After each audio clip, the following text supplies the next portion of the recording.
that Matthews flood bridge, I think the river is, you say no sewers, septic, so that means trucks coming in and out.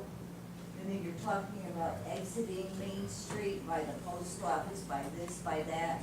And then some lady said about, oh, let's let them come out of Flood Bridge. How about let's build the road in Heritage Village and let them go through there?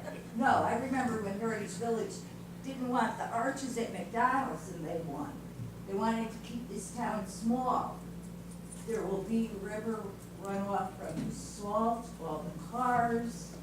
You can't keep riffraff. There are no boundaries for riffraff. And then he said about people will utilize the stores around because if you go to the movies, you go eat. No, you get in your car, go to the movies, and you leave. And then he contradicted himself, saying, well, at 7:30 everything closes. So then the traffic would be bad.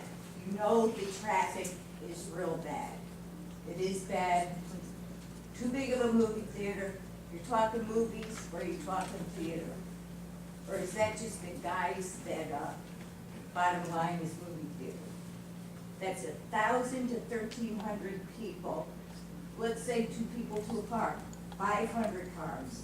And then you're saying, well, it'll only get busy on Friday and Saturday. The worst time for traffic. So that means you plan on losing money. No, you're here to make money.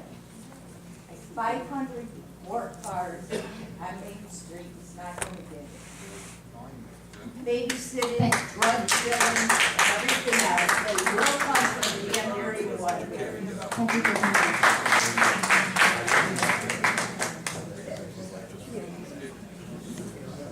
If I could answer you, it's not my experience that when I entered, we built a beautiful theater, nothing like what we're going to design here, because each community needs a certain design to fit and work.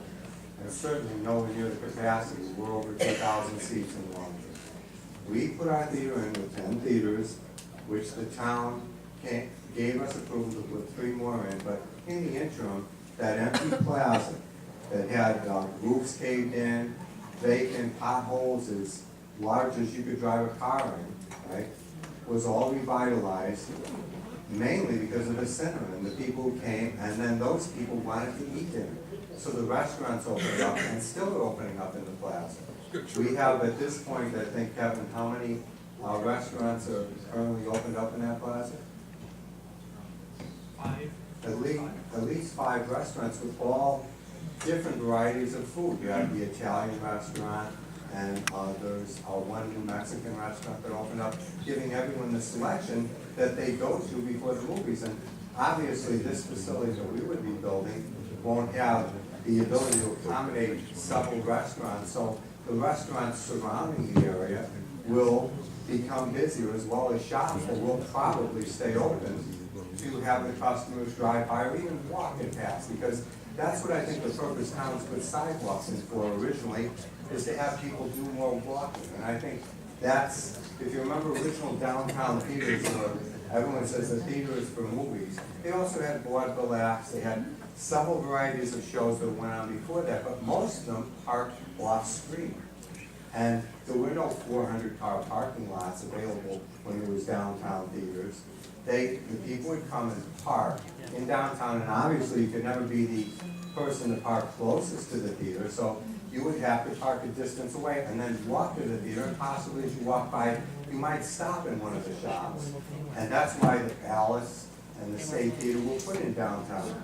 So those people would stop and eat, maybe get a slice of pizza, maybe stop at one of the restaurants, and that's what happens when a theater comes to a community. Thank you. That's what I see coming. If we could